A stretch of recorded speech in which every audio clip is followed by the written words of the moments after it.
আসসালামু আলাইকুম। আশা করি সবাই ভালো আছেন। আমি তানজিল আহমেদ নিলয় রাশিয়ার রস্টভ স্টেট মেডিকেল ইউনিভার্সিটিতে পড়ছি।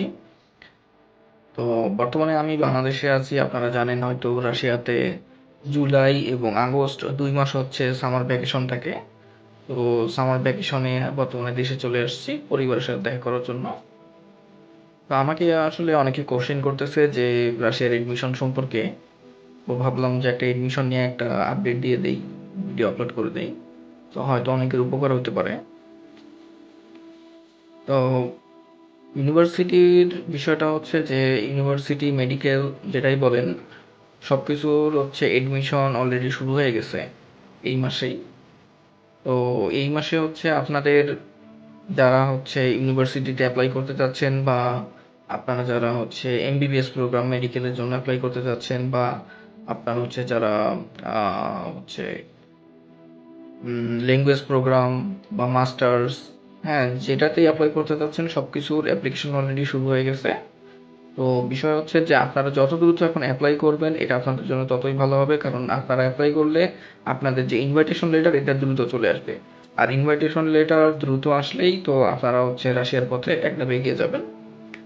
এখন আসি হচ্ছে আপনাদের ইউনিভার্সিটির নিয়ে বা মেডিকেল নিয়ে কিছু আরও কিছু কোশ্চেন যাদের থাকে সেগুলোরও অ্যান্সার দিয়ে দেই, হয়তো আপনাদেরও এটা উপকার হবে।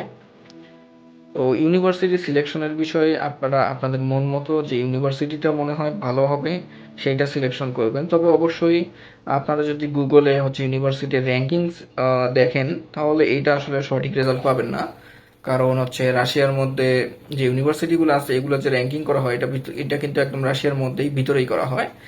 তো আপনারা চেষ্টা করবেন রাশিয়াতে যারা পড়াশোনা করে তাদের কারো মাধ্যমে আপনারা যে ইউনিভার্সিটিতে আপনারা যেতে চাচ্ছেন সেই ইউনিভার্সিটির র্যাঙ্কিং কীরকম এটা আপনারা জানার চেষ্টা করবেন।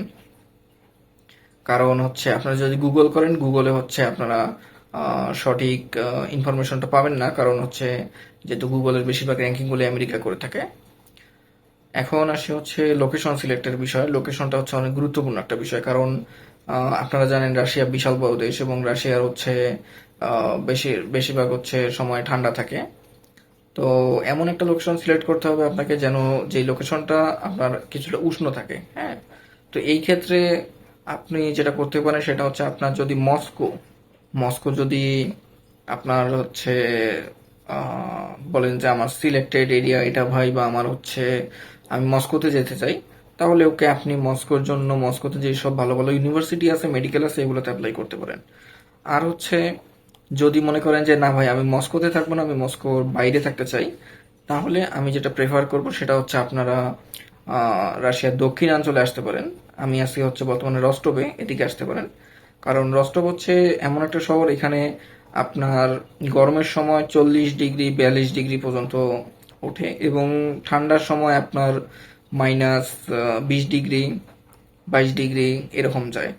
তো আপনার হচ্ছে গরমের সময় যেহেতু 40 42 ডিগ্রি ওঠে এটা হচ্ছে অনেকটা বাংলাদেশের মতো আবহাওয়া থাকে।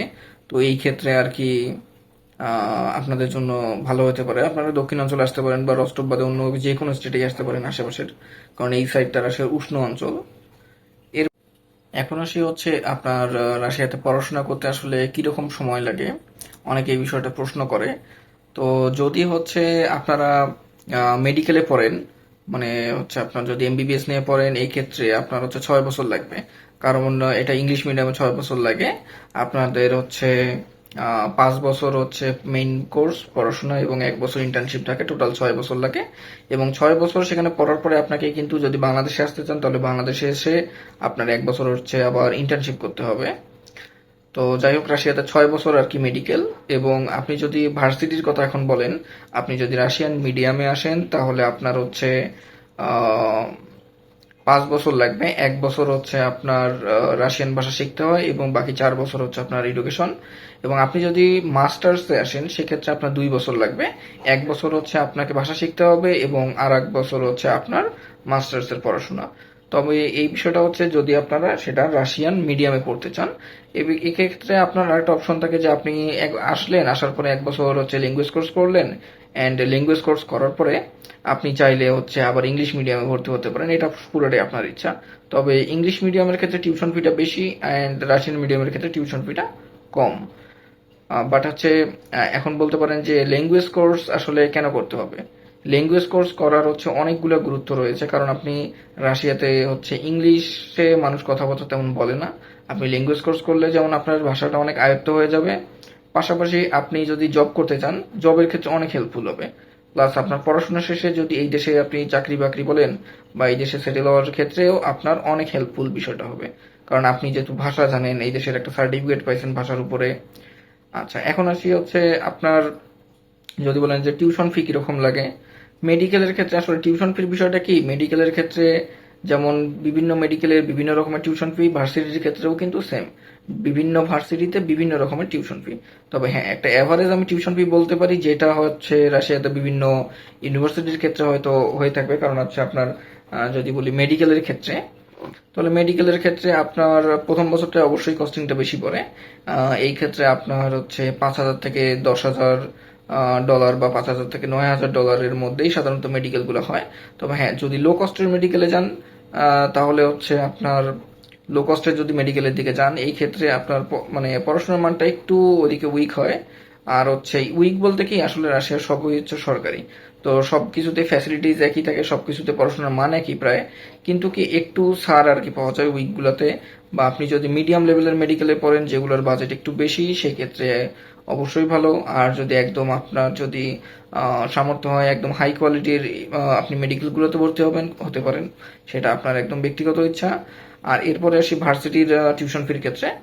আপনার ভার্সিটির ক্ষেত্রে অ্যাভারেজ যে টিউশন ফি আসলে বলতে প্রথম বছরটা আপনারা, যেটা হচ্ছে ল্যাঙ্গুয়েজ কোর্সের ক্ষেত্রে, তো প্রথম বছরটা আপনার পরে হচ্ছে অ্যাভারেজ 2,000 থেকে 4,000 ইউএসডি বা ডলার এর মধ্যেই।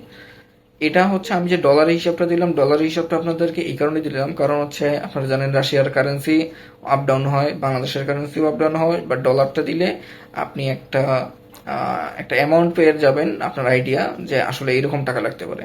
হ্যাঁ, অবশ্যই কারেন্সির আপ ডাউনের উপর ডিপেন্ড করে এটা কম বেশি হবে, কারণ রাশিয়াতে পেমেন্টগুলো যেহেতু আপনি করবেন, তখন হচ্ছে আপনি যে সময় করবেন সেই সময়ের কারেন্সি অনুযায়ী ওটা আপ ডাউন করবে। তো এখন হচ্ছে আপনার, আমি কিন্তু যে খরচটা বললাম এটা হচ্ছে আপনার প্রথম বছরে কিরকম খরচটা লাগে এই খরচটা বলছে, আপনাকে টিউশন ফির কথা বলিনি। কারণ টিউশন ফি সাধারণত ইউনিভার্সিটির আপনি ওয়েবসাইটেই পেয়ে যাবেন, এক এক ইউনিভার্সিটিতে এক এক রকমের টিউশন ফি। তো এই ক্ষেত্রে ইউনিভার্সিটির ওয়েবসাইটগুলো একটু ভিজিট করবেন, তাহলে টিউশন ফি সম্পর্কে ধারণা পাবেন। আমি যে খরচটা বললাম আবারও বলতে চাইছি, এই খরচটা হচ্ছে আপনার প্রথম বছরে কিরকম খরচ লাগে এই খরচটা বললাম। কারণ একটা স্টুডেন্ট আসার পরে প্রথম বছর তার কিন্তু অনেকগুলো খরচ করতে হয়, ঠিক আছে, অনেক বিষয়ে অনেক সেক্টরে খরচ করতে হয়। তো আশা করি আজকের যে হচ্ছে আপনার এডমিশন সম্পর্কে যে আপডেটগুলো দিলাম বা যতটুকু ইনফরমেশন দিলাম, আশা করি এটা হেল্পফুল হয়েছে। তো এরপরও যদি কারো কোশ্চিন থাকে বা যে কোনো কিছু জানা থাকে, সমস্যা নেই, আমাকে নক করবেন, আমি চেষ্টা করবো আপনাদেরকে হেল্প করার। ধন্যবাদ।